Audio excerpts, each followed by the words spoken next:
Tekkali YCP MLC Duvvada Srinivas కార్యాలయం ఎదుట నిరసన చేస్తున్న దువ్వాడ వాణి నిరసన ఇవాళతో 11వ రోజుకు చేరుకుంది. తన భర్త దువ్వాడ శ్రీనివాస్తోనే కలిసి ఉండేందుకు సిద్ధమంటూ కీలక వ్యాఖ్యలు చేశారామె. అందరం కలిసి ఈ ఇంట్లోనే ఉండాలనే తన ఆశ అని, తనకు కానీ పిల్లలకు కానీ ఒక్క రూపాయి కూడా వద్దన్నారు. తన భర్త దువ్వాడ శ్రీనివాస్ పిల్లలను చూసుకుంటే చాలన్నారు వాణి. తప్పుడు పనుల వల్ల పిల్లల మీద ఇంపాక్ట్ పడుతుందని అన్నారు. తన భర్త శ్రీనివాస్ ఆస్తులంటూ డైవర్ట్ చేస్తున్నారని చెప్పారు. దువ్వాడ వాణి వర్షన్ ఇలా ఉంటే దువ్వాడ శ్రీనివాస్ మాత్రం తనకు విడాకులే కావాలని పట్టుపట్టారు. భార్య దువ్వాడ వాణితో కలిసి ఉండేందుకు సుముఖంగా లేనట్టు చెబుతున్నారు దువ్వాడ శ్రీనివాస్. ఈ నేపథ్యంలో వాణి పిటిషన్పై బుధవారం కోర్టులో విచారణ జరగబోతోంది. అంతవరకు భర్త కోసం తన నిరసన కొనసాగిస్తానని చెప్పారు దువ్వాడ వాణి.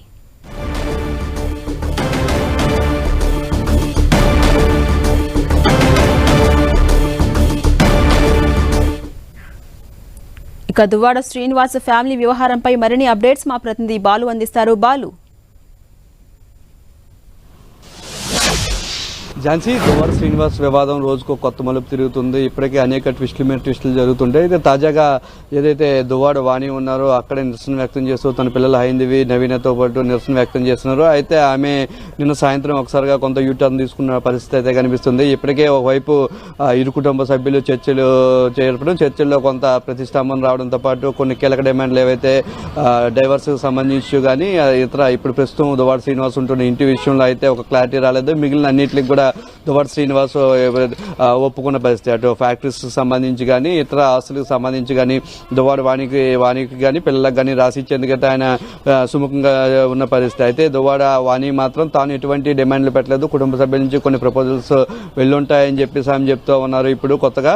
అయితే ముఖ్యంగా తాను కానీ పిల్లలు కానీ భర్తతో కలిసి ఉండాలని అనుకుంటున్నాం కానీ తాము దూరం అవ్వాలని అనుకోవట్లేదు. అటు పిల్లలకు కానీ తన పేరు మీద కూడా ఎటువంటి ఆస్తులు అవసరం లేదు, ఒక్క రూపాయి కూడా రాయొద్దు, అవసరమైతే తను టెక్నికల్ గా ఎలా రాయాలంటే అలాగా డాక్యుమెంట్ పరంగా రాసిస్తాను, తనకు ఆస్తులు వద్దని చెప్పేసి. అయితే తాము ఈ ఇంట్లోనే ఉండాలనుకుంటున్నాం, తన భర్తతో కలిసి ఉండాలని పిల్లలు భావిస్తూ ఉన్నారు. అందువలన పిల్లల కోసం తాను ఇక్కడే ఉండాలనుకుంటున్నాను కూడా ఆమె చెప్తూ వస్తుంది. అయితే మరోవైపు దువ్వాడ శ్రీనివాస్ మాత్రం ఇంత రచ్చ జరిగాక తాను కలిసి ఉండలేనంటూ కూడా ఆయన చెప్పుకుంటూ వస్తున్నారు. మరోవైపు మాధురి కూడా ఇక్కడికి ప్రస్తుతం అయితే శ్రీకాకుళంకి దూరంగానే హాస్పిటల్ నుంచి డిశ్చార్జ్ అయిన తర్వాత ఆమె అజ్ఞాతంలోకి వెళ్ళిపోయిన పరిస్థితి అయితే కనిపిస్తుంది. ఓన్లీ ఆన్లైన్లోనే కొంతమందికి అందుబాటులో వస్తున్న పరిస్థితి ఉంది. ఈ నేపథ్యంలో మరోవైపు ఆమె గంటకు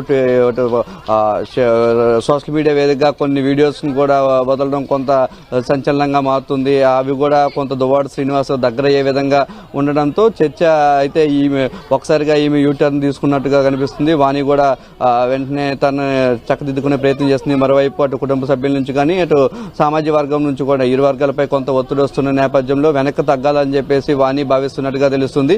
ఇక కేసుల విషయం అయితే కేసులకు సంబంధించి అవి ఫైనల్ అయ్యే విషయంగా కోర్టులో వెళ్తున్నారు. ఎందుకంటే ఈ దువ్వాడ శ్రీనివాస్ ఇప్పటికే కంప్లైంట్ చేయడంతో పాటు అటు వాణి కూడా 498 కేసు పెట్టడంతో ఇవి బుధవారం కొంత విచారణకు వచ్చే అవకాశం ఉంది. మరోవైపు పోలీసులు కూడా వాణికి సర్ది చెప్పే ప్రయత్నం చేస్తున్నారు. తనకు నోటీస్ ఇచ్చి స్టేషన్ బెయిల్ ఇచ్చి తమని కోర్టులో తేల్చుకునే విధంగా ప్రయత్నించాలంటూ కూడా వాణికి చెప్పిన పరిస్థితి అయితే కనిపిస్తోంది. Jhansi, right, thank you Balu.